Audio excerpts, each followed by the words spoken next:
Merry Christmas and welcome back to the channel. Today we are going to be taking a look at the Christmas sales. They are kind of what we expected. Essentially everything that didn't go on sale the last time around in the anniversary sales is going to go on sale this time around. I'm just going to be covering them in chronological order. Let's see which ones are worth it and which ones are not. If you are looking to buy anything from the sale, feel free to use my link to get this decal on the screen for free. If you already have mine and you want to support another CC, at least make sure that you use a link. I don't care which one it is. It gives you a free decal. It gives them a little bit less money and it supports your favorite content creator. So make sure to not forget it. We're going to start off with the FRS and I'm going to actually bring up the F5C instantly because these two are kind of rivals to each other. The FRS is a missile boat. It doesn't have the best flight performance, which will make you struggle very hard in the full up tiers. Whereas with the F5C, it's mostly about the flight performance and having to use your guns. So it's very much up tier proof. In an up tier it's still decently competitive. It's not going to be the best because it doesn't have good missiles and you can't really reach people from longer ranges because all you really have is your gun. And it's more for people that have somewhat of an idea on how to fly the game. This thing is great to get used to missile combat for a very good reason. It's going to train your awareness because you are slower than most guys. It's very easy to flare people, so all you really have to do is simply look around. Whereas with the FRS, it's mostly going to teach you about the offensive side of using missiles. And really that's it. You can't really defend yourself if people get on your 6, especially in the full up tier, which will happen at least 50% of the games. You're going to struggle a little bit with it. I don't think that the FRS is very fun to fly, and I'd much rather go with the F5C. But if you are a very inexperienced player, you probably are going to have more success with the FRS because you can kind of just let the missiles do the work for you. Then we have the MiG-23ML, and the MiG-23ML has some of the best flight performance of the rank 7 premiums. And because of that, it's a little bit more up tier proof. Now you are still going to get rinsed by F-15s and F-16s. But overall, it's a very solid package, good flight performance, very strong R-24 missiles. The R-60s are kind of on the mediocre to average side, but they are enough if you know how to use it. Very high skill ceiling. There's very much growth to be had with this plane. Just don't expect to do very well in it if you are completely new to top tier. Now we have the Leopard 2A4, and the Leopard 2A4 is a very well-rounded tank. There's really not much to talk about here. It has decent armor, decent mobility, a decent gun. Everything is at least above average. The rest is just decent. It's one of those almost top tier tanks, and it's just a very well-rounded package. The T-72AV is essentially all about the gun, the turret armor, and the thermals. Other than that, it's very squishy, it's very easy to kill, and it also of course has absolutely zero reverse speed. So be careful with that.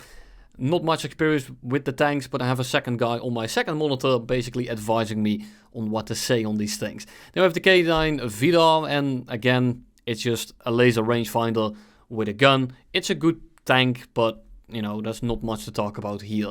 Then we have the MiG-21bis Lazur, and the Lazur is unfortunately the best grinder in the German air tree. And I say unfortunately because the plane itself isn't that fantastic. It's very consistent and you will get a lot of RP in itself with it. But keep in mind the MiG-21bis airframe, it's decently fast at accelerating. It's pretty maneuverable, but it loses a lot of speed very quickly. And every missile that you have doesn't have the best amount of range. We are looking at 6 R60Ms, so the same missiles as on the MiG-23. However, you're just kind of struggling with the fact that you have no real way to contest for battle presence. You really need to sneak about, ambush people, fly it like an interceptor, as people on Reddit like to call it. But in reality, it's a bit of a rough one, but it's a good grinder. Then we have the F5C, just talked about it. It kind of just in a toss-up between the F4S and the F5C. And then we have the A10 Thunderbolt. And I kind of want to bundle this one together with the A6E because they are both ground attackers. I think that the A6E is a better grinder overall. It's a little bit faster, it's better for ground RB, and it's a higher rank. However, I do think that the A10 is a little bit more fun because you have a gun with an absolute metric load of ammo that one-shots essentially everything. It's also a lot more iconic. However, you can also get this thing for free. So if you really have to choose one of these two, I would personally go with the A6E. They are neither here are really bad purchases. but I would go with the F4S or the F5C again, simply because if you are grinding air, you're probably better off grinding it with a plane that's good at shooting other aircraft. Makes sense, right? Now we have the King Tiger. Again, not really much to talk about here. Good gun, good armor, decent mobility. Is not the fastest or the most mobile, but for a heavy tank, it's pretty solid. Can't really go wrong with it. And the same thing goes for the Kfir Canard. It's super fast. It has a very good acceleration.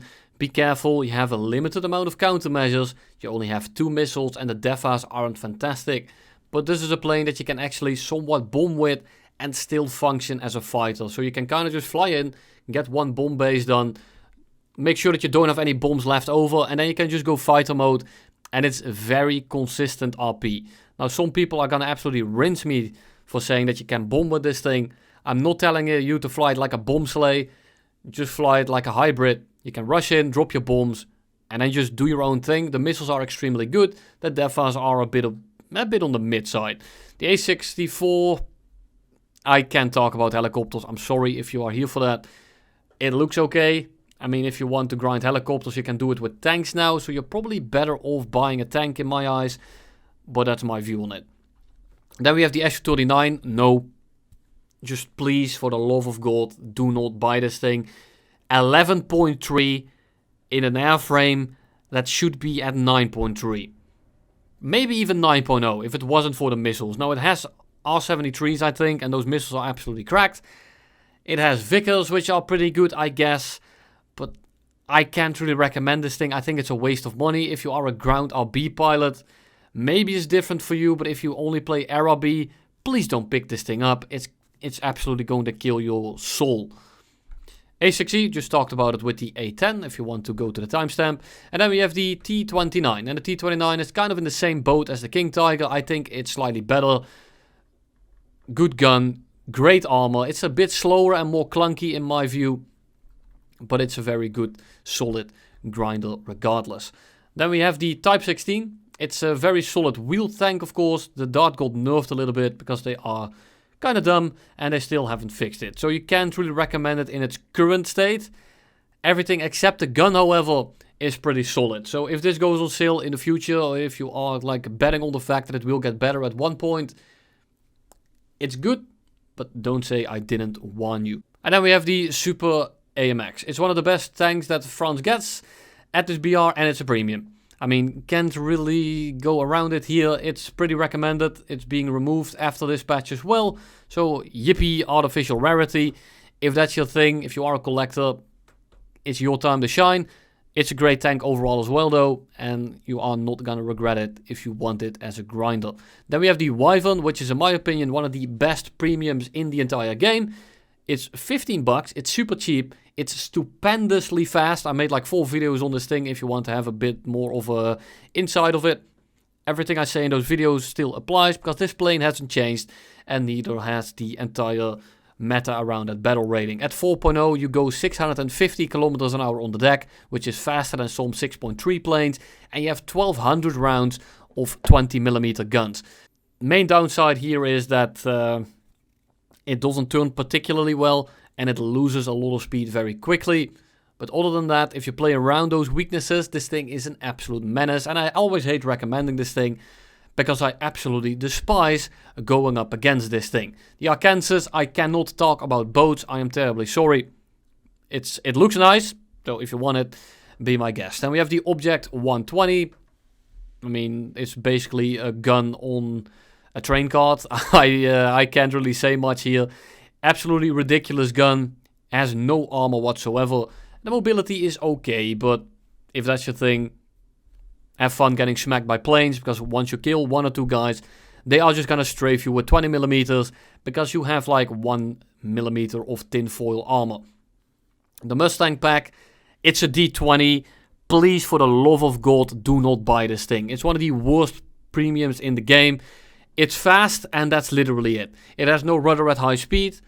It's fast, again, but that's it. It doesn't turn that well because it loses energy very quickly because it doesn't have a functional engine. You will be below everyone because it doesn't climb particularly well. And because of the guns, 650 cals are pretty decent. However, they are not guns that will just one-shot people out of the air, making it so that, well, you need to get more than one shot in. And in this plane, you're probably not going to be getting it. You're better off buying the XP50 that's not on sale than buying this thing on 50% off. Next up, M51. I mean, the M51, the Israeli tech tree is relatively short. I would personally wait for something like the Merkava to go on sale, or the Merkava, however you want to say it. I really don't give a shit. I don't think it's worth it. It's decent to okay, because the gun pens everything. It just doesn't do damage half the time. So, does that sound like a cup of tea? Be my guest. It's not horrible, but I can't really recommend it. Then we have BOTE. Again, can't really talk about it. And then we have the AVRE. The AVRE is the pretty decently armored, medium mobility, absolute fridge launcher. Who doesn't love hurling an 80 kilogram shell at an open top AA? Well, I love it. However, the hash as of right now isn't very solid. And you're probably not going to get the bang for your buck right now. If they ever fix hash, it's a bit of a meme tank. It was a pretty good grinder as of right now. It's kind of mediocre. However, it is going to disappear after this sale. So if you really want to get it for whatever reason, your time is now. I can't bring it to you any other way. Then we have the Marat. No idea. It's also a BOTE. And then we have all the starter packs. And one of them is over here. We have the German beginner pack. And I mainly want to take a look at the vehicles that are in it. If you think it's worth the money to get 120,000 Silver Lions and 7 days of premium, be my guest. These packs are pretty cheap to pick up in that regard. But I'm mainly gonna look at the vehicles here. The Kfir 141 is unique and pretty fun. It's pretty decent. It's not fantastic, but it's low tier clubbing, so there's really not much to talk about. Over here, the M3A1 is pretty solid. Over here, I'm not even gonna bother. The I-153 M62 is one of the best biplanes in the game. Swedish here doesn't really have anything. The B1 is still one of those low tier club tanks that you might run into very often with a level 100 in it. The British here don't really recommend. The Key 44 is pretty okay. I do think that there are better pickups for $5, but it's not bad in the slightest. The Chinese starter pack, we have another Stuart, the M3A3 this time around, which is also one of those low tier level 100 club tanks. The Curtis Hawk is not really it. And the Italians, well, just don't. Then we have the other boat, the Duplé. I don't know. I've never seen this thing before. And it's kind of just put away at the back of the sale. So I think that most of you are going to miss it as well. Long story short, it's a boat. I have no fucking clue. And that's really all I have for you now. If you have any questions, feel free to leave them down below. I have a more in-depth one for all the top tier premiums, so all the levels or the rank 7s. And I also have a video for all the premium planes in the game that goes over alternative premiums, talismans, ways to grind a tree if you already are at like rank 6 or rank 5 for that matter. It doesn't really matter. Whatever you can think of, it's gonna be in that video. For today, I just want to give you a bit of a quick overview so you can decide on what to buy. If you are on the fence, let me know down below and I'll see if I can help you out.